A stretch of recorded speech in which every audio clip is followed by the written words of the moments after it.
la lourde tâche de vous achever sur le dernier petit quart d'heure.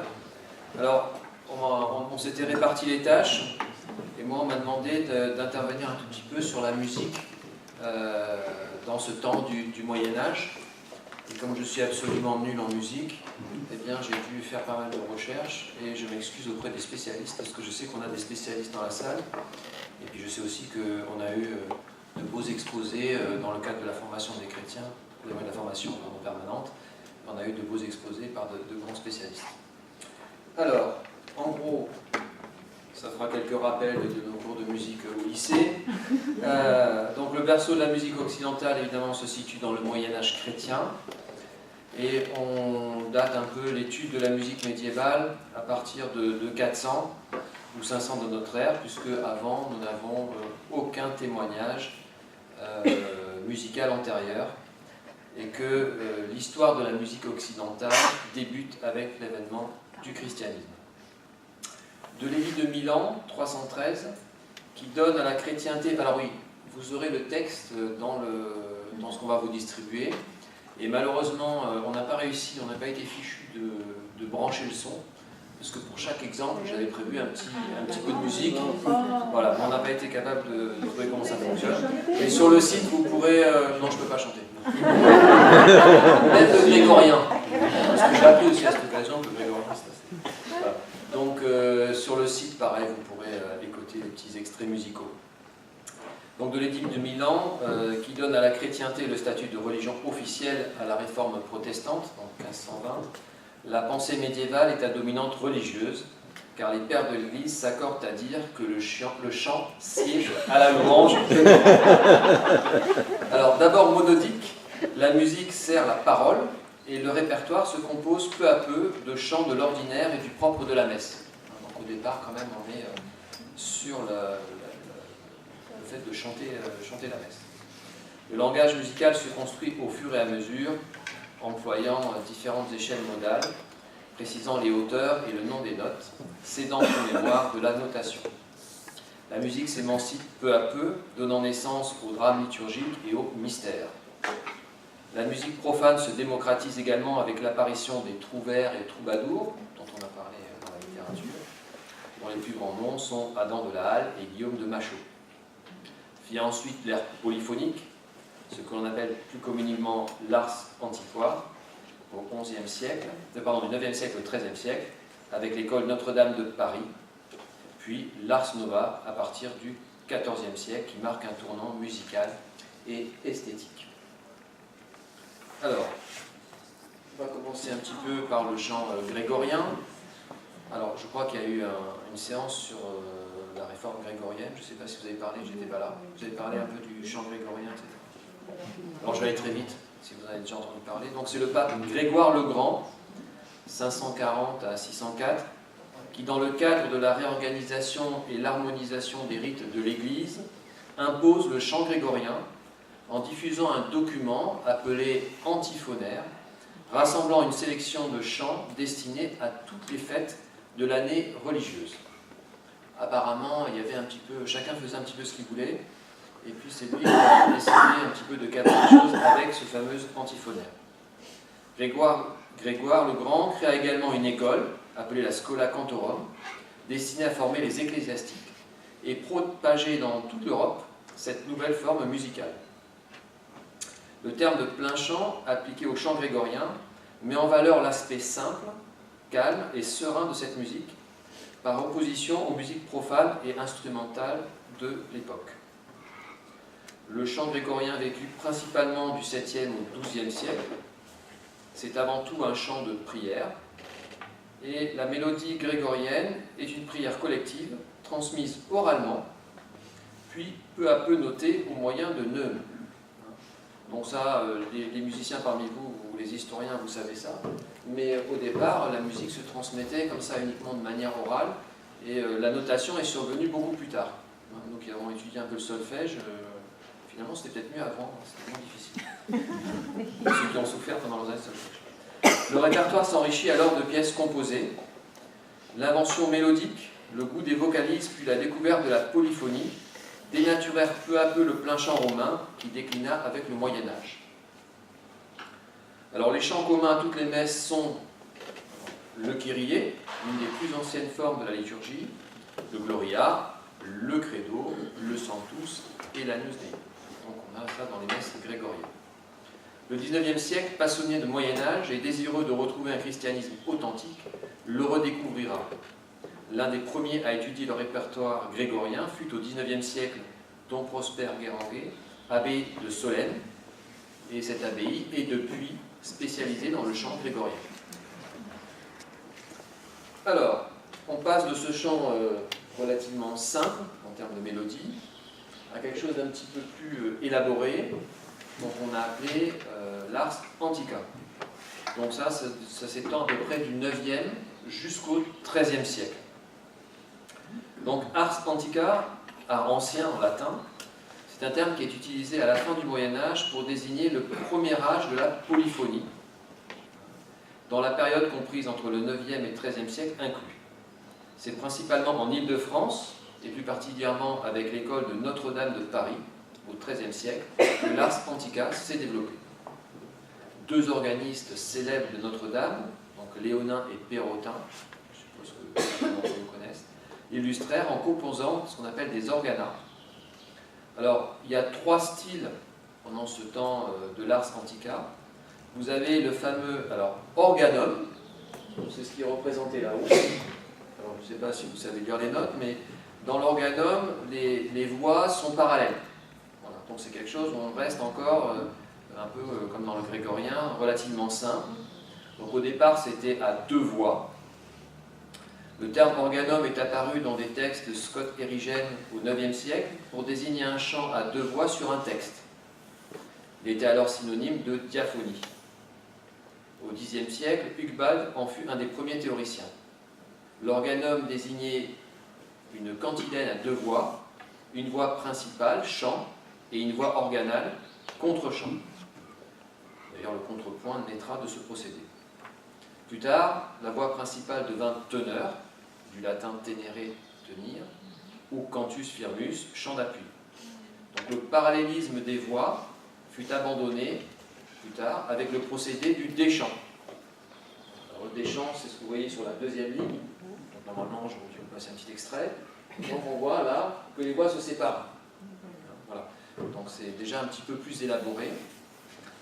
Donc c'est un procédé de composition polyphonique où voix principale et voix organale évoluent par mouvement contraire et non pas parallèlement.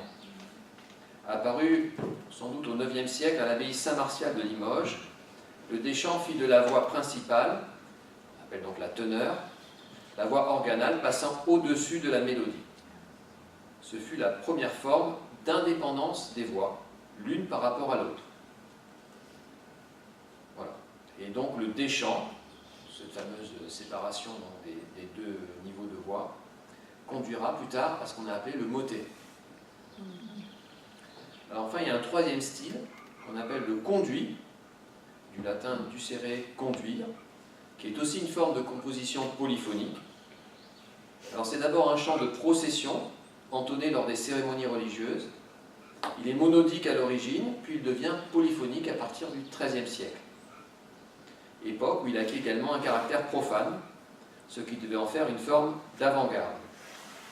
Il donne à la teneur, donc à la fameuse voix principale, une grande liberté textuelle et mélodique. Le conduit a tenu une place importante dans l'évolution de la musique polyphonique et dans son émancipation par rapport à la liturgie. Il fournit à cette musique un répertoire à la fois savant et populaire, puis s'effaça au XIIIe siècle devant le motet. Perrotin est un des maîtres de l'école Notre-Dame du XIIIe siècle, a laissé plusieurs conduits à deux voix et à trois voix. L'Ars Antica correspond à peu près historiquement à la période qui s'étend donc de Philippe Auguste au début de la guerre de Cent Ans. L'art gothique, dont a parlé Alain, les troubadours et trouvères, dont on a parlé un petit peu tout à l'heure, la philosophie de Thomas d'Aquin, lui étaient contemporains, mais aussi les premiers signes d'une crise religieuse après l'échec des croisades. Donc on a déjà dans cette Ars Antica une forme un petit peu plus complexe de musique.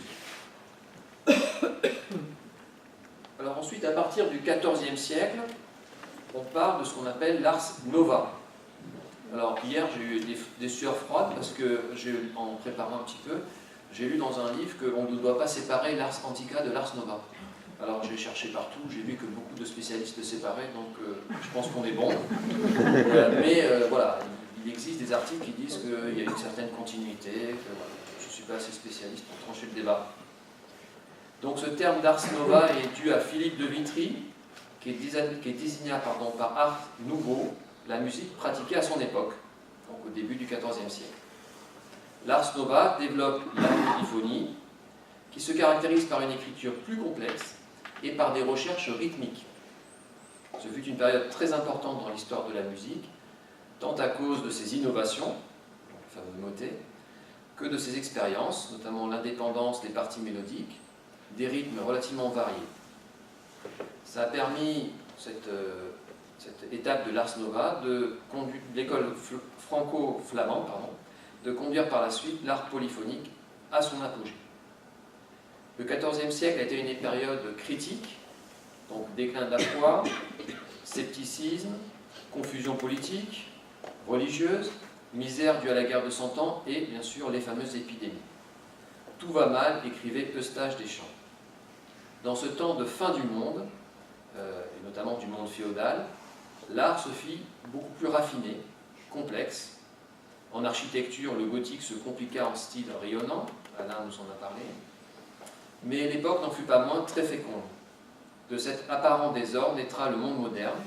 Dans le domaine artistique, Machaut fut l'un des premiers grands compositeurs, comme Giotto, son contemporain, fut l'un des premiers génies de la peinture, et le poète, bien sûr, Dante, vécut également à cette époque.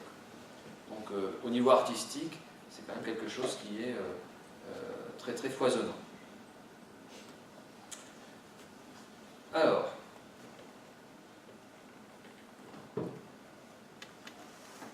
quelques mots peut-être sur, sortir de la chronologie, sur les fonctions de la musique. Et ça de manière un petit peu plus pratique. Alors, quelle place a la musique, notamment, et quelle place ont accordé à cette musique les théoriciens? Logique avec eux-mêmes, ils déclarent que science par sa nature, la musique a pour fonction première la louange de Dieu. D'ailleurs, l'essentiel de la musique se pratiquait bien sûr dans les églises.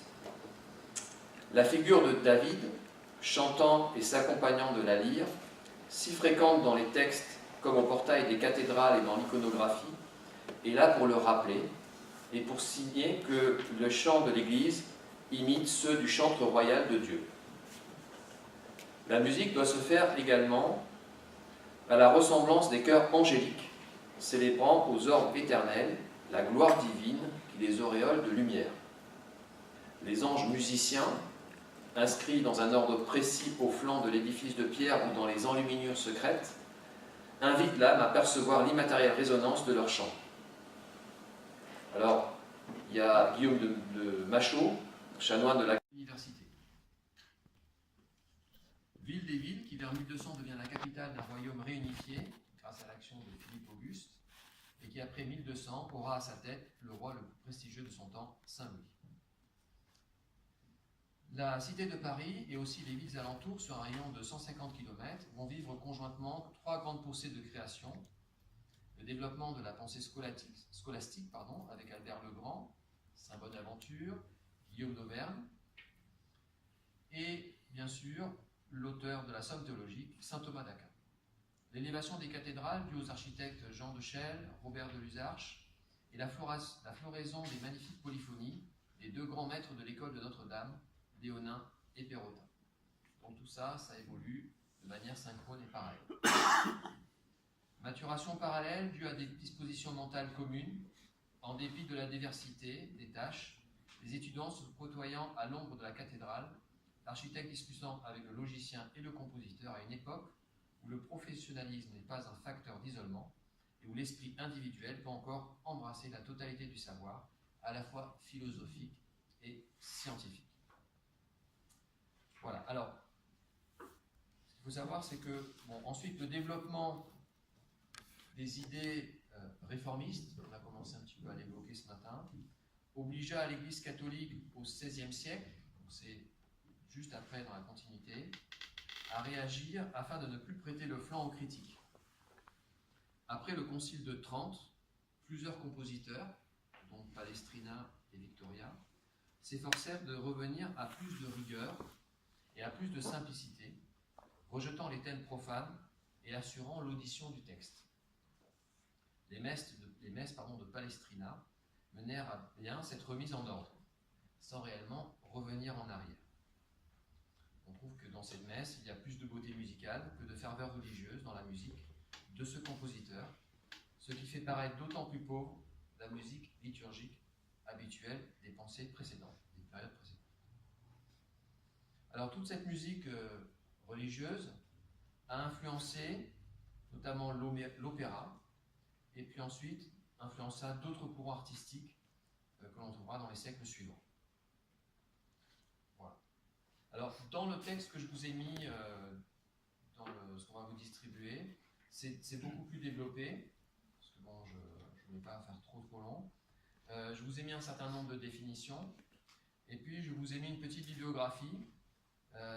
Je vous invite à visiter notamment les 2 sites internet que j'ai un petit peu utilisés pour le plan, parce que vous avez pas mal d'extraits musicaux, et on voit très bien, et je regrette de ne pas avoir eu le son, mais on voit très bien l'évolution de la musique, et notamment des différentes formes, entre le grégorien et ce qu'on trouve dans la musique polyphonique.